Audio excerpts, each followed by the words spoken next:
Bonjour, bonsoir, fidèles téléspectateurs. Ça dépendra de l'heure que vous nous prenez dans cet élément. Nous bénissons le Seigneur pour les temps que nous voulons partager, pour répondre à cette question qui est cruciale, qui est aussi vitale pour quiconque est enfant de Dieu et vit dans ce monde qui est en une constante mutation, ce monde qui est en plein développement.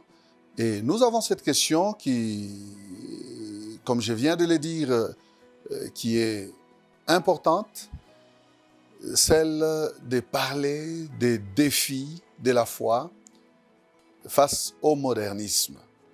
Le modernisme, le fait que nous voyons le monde aller vers son développement. Nous parlons ici du développement technologique, développement social, développement environnemental. Et c'est tous ces aspects de développement qui apportent des changements dans la mentalité.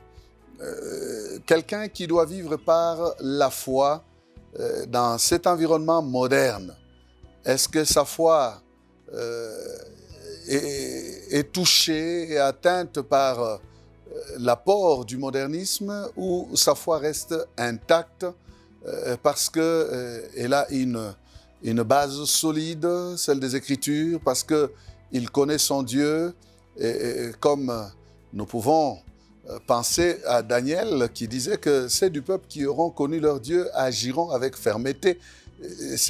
C'est dans les derniers jours. Donc, il y a une garantie qui nous est donnée par la foi, le fait d'être d'abord sauvés, enfants de Dieu. Nous avons des valeurs, nous avons des choses qui ne sont pas à brader, quel que soit le milieu où l'on se retrouve et les temps que l'on traverse. Ce sont des acquis, si je puis ainsi les appeler, des acquis qui sont immuables. Et là, il faut réellement que l'on puisse se mettre d'accord sur cette première pensée que je suis en train de partager ici, celle d'abord de notre identité, puisque on ne peut pas parler de la foi pour des personnes qui n'ont pas la foi en Dieu. Et la foi, c'est une ferme assurance des choses qu'on espère, une démonstration de celles qu'on ne voit pas. Hébreux 11, 1.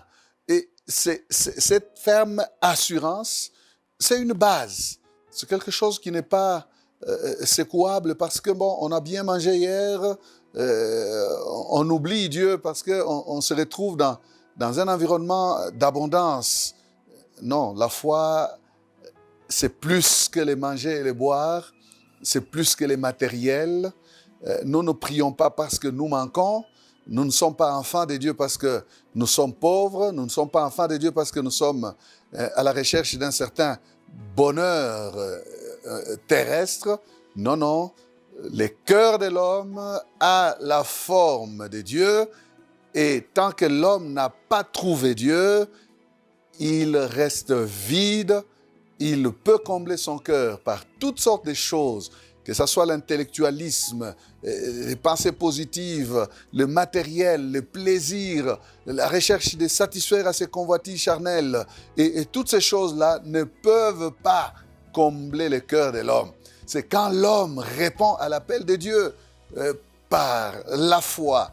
C'est par la foi que nous sommes sauvés, par grâce, au moyen de la foi. En entendant la parole de Dieu, en écoutant le message du salut qui lui révèle sa condition de perdition, il a besoin de Dieu. Lorsqu'il reçoit Jésus-Christ comme Seigneur et Sauveur, selon Jean 1, 12, 13, quand Jésus rentre dans notre cœur, la parole faite chair, c'est elle, la parole faite chair, qui va combler le cœur. C'est plus que l'argent, c'est plus que le matériel, c'est plus que les temps moderne que nous traversons.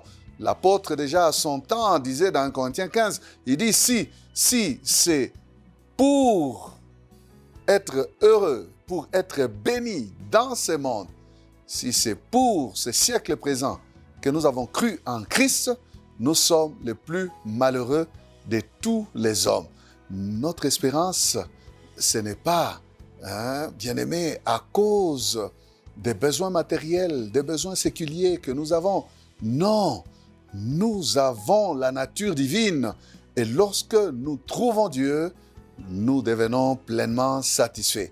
Alors, le modernisme apporte certaines choses qui nous agressent, qui peuvent nous distraire. Mais Romains chapitre 12, le verset 2, je vais le lire pour citer correctement les Écritures. Il nous est dit, ne vous conformez pas au siècle présent, mais soyez transformés par le renouvellement de l'intelligence. Ne vous conformez pas au siècle présent, mais soyez transformés par le renouvellement de l'intelligence, afin que vous discerniez quelle est la volonté de Dieu, ce qui est bon, agréable et parfait. Notre discernement se réveille, notre discernement est travaillé lorsque nous ne nous confions pas, nous ne nous laissons pas mettre dans la moule des temps et des circonstances que nous vivons. Les époques, le siècle présent, le monde actuel. Le monde et toute sa figure passeront, nous le savons, les Écritures nous le disent. Le système de ce monde n'est pas le même que la pensée de Dieu. Se conformer au siècle présent, se mettre dans la moule du siècle présent avec son idéologie. Le siècle présent, nous le voyons, c'est le modernisme, puisque nous avons cité le terme modernisme, les temps que nous traversons.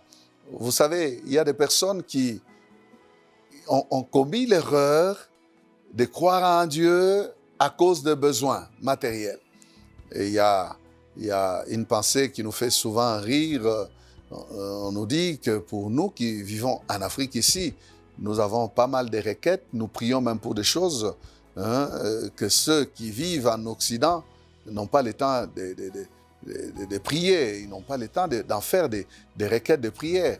Alors on dit, non, quand quelqu'un quitte nos pays sous-développés ici et qu'il se retrouve dans des pays développés, la moitié de ses requêtes tombe. Il sait qu'il ne pourra plus prier pour avoir le petit déjeuner le matin, c'est automatique, ça c'est pourvu déjà.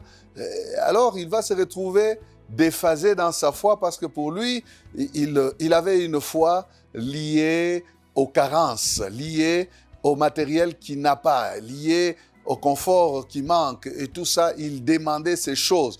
Mais au-delà de tous ces aspects matériels, bien aimé, je suis en train d'insister ici que nous devons élever notre esprit à la dimension de la relation qui est la nôtre avec Dieu, c'est celle qui est d'abord spirituelle. Nous avons besoin de Dieu, que nous ayons ou que nous n'ayons pas, que nous manquions ou que nous possédions. Nous avons besoin de Dieu.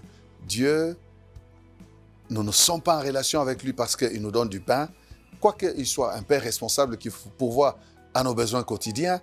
Et notre relation va plus loin que le pain quotidien. C'est notre Père. Le désir de notre cœur, c'est d'être en communion avec lui. Nous sommes en communion avec lui, nous demeurons en communion avec lui. Et la parole de Dieu que nous avons lue nous dit de nous laisser transformer par le renouvellement de l'intelligence.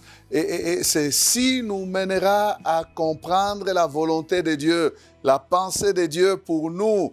Ce n'est pas de nous éloigner, bien-aimés, de la pensée de la parole de Dieu. C'est lorsque nous méditons la parole de Dieu, nous prions, nous sommes en communion avec Dieu, que la transformation de notre intelligence, le renouvellement de notre intelligence nous aidera à percevoir la volonté de Dieu.